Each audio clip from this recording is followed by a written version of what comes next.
यानी थोड़ा सा मैं आपको महाराष्ट्र की तरफ लेके जाना चाहता हूँ। महाराष्ट्र में विपक्ष को लेके कंफ्यूजन है क्योंकि शिवसेना वहाँ फूट चुकी है, एनसीपी फूट चुकी है, कांग्रेस के कुछ नेता इधर उधर जा चुके हैं। लेकिन शरद पवार हो, उद्धव ठाकरे हो, इनके पास एक इमोशनल या आप कहे भावनिक मुद्दा है कि पार्टी टूट चुकी है, घर टूट चुका है। आपको नहीं लगता कि महाराष्ट्र में सबसे बड़ी चुनौती है भारतीय जनता पक्ष के सामने ये कि ये भावनिक मुद्दा जो है या इमोशनल कार्ड जो है? ऐसा है, मैं भी मानता हूं कि इस बार ये इमोशनल जो स्थिति है वो बीजेपी के पक्ष में है, युति के पक्ष में है, क्योंकि बाणा साहब ठाकरे की शिवसेना हमारे साथ है, एनसीपी ऑफिशियली हमारे साथ है, और इसलिए लोगों को लगता है कि परिवार की सत्ता भूख के कारण बाणा साहब के सपने को क्यों तोड़ा इन लोगों ने, एक परिवार की भलाई के लिए। నా ఒక్క ఓటుతో నాలాంటి కోట్లాది మంది మహిళలు లక్షాధికారులయ్యారు. ఇప్పుడు నేను వేసే ఓటుతో మరో 3 కోట్ల మంది మహిళలు లక్షాధికారులు అవుతారు. ఇది మన మోదీ గ్యారెంటీ. మరి నా గ్యారెంటీ? కమలం పువ్వుకు ఓటేద్దాం, బీజేపీని గెలిపిద్దాం. अपने बेटों को एस्टैब्लिश करने के लिए बाणा साहब की इतनी बड़ी विरासत, बाणा साहब तो शिव सैनिकों के लिए जीवन खपा दिया था, तो शिव सैनिकों के सम्मान के लिए जो शिवसेना काम कर रही है, जो बाणा साहब ठाकरे की शिवसेना है, वो आज हमारे साथ है। और इसलिए महाराष्ट्र का मतदाता भावना से हमारे साथ जुड़ा हुआ है। जहां तक शरद राव का मामला है, ये पॉलिटिकल प्रॉब्लम ही नहीं है जी, वो कितना ही इसको पॉलिटिकल प्रॉब्लम बनाए, महाराष्ट्र की जनता के गले कैसे उतरेगा? ये प्योरली उनका फैमिली प्रॉब्लम है जी, घर का झगड़ा है कि विरासत काम करने वाले भतीजे को है कि विरासत बेटी है तो बेटी को दे, झगड़ा उसका है जी।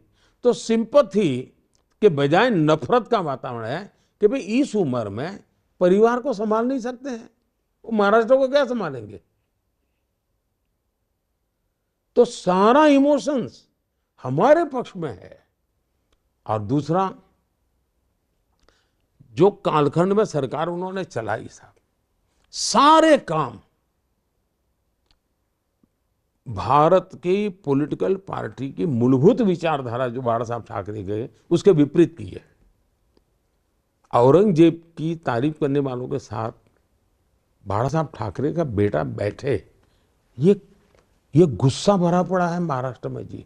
सावरकर का अपमान करने वालों के साथ कोई बैठे तो लोगों के मन में दिखता है, बाणा साहब ने तो हमें ये कहा था, इनके बच्चों में सत्ता लालसा ऐसी आ गई।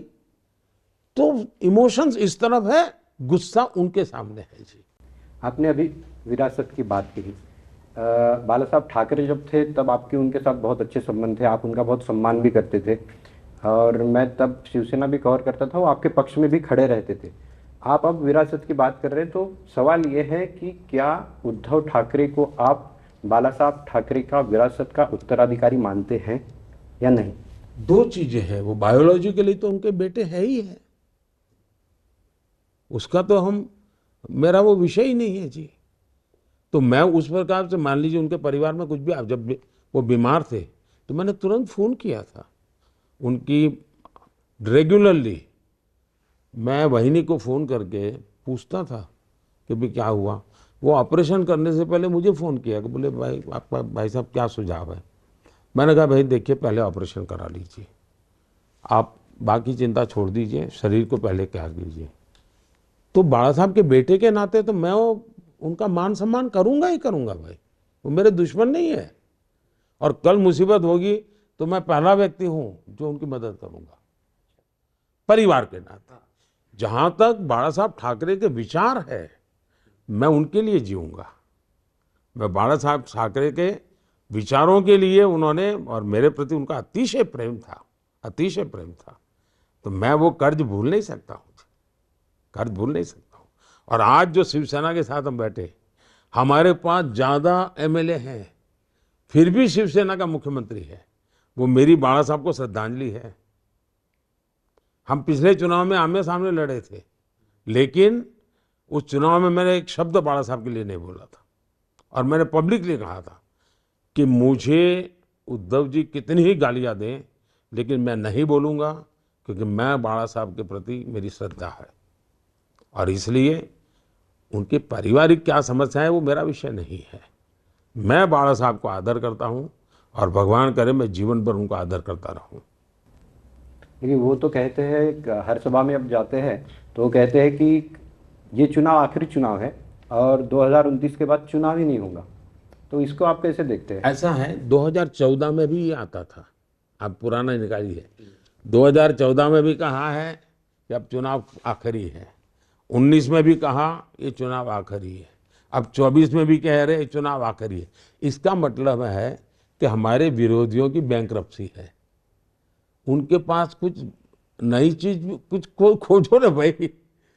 जो चीज होनी नहीं है, होती नहीं है, संभावना नहीं है, सवाल नहीं है, अब इसके लिए आप क्या बात करोगे जी? इतना बड़ा संविधान है, जिस देश के अंदर 900 टीवी चैनल चलते हो जी, आज वहां कोई डिक्टेटर पैदा नहीं हो सकता है, आसमान से भी आकर के पैदा नहीं हो सकता है।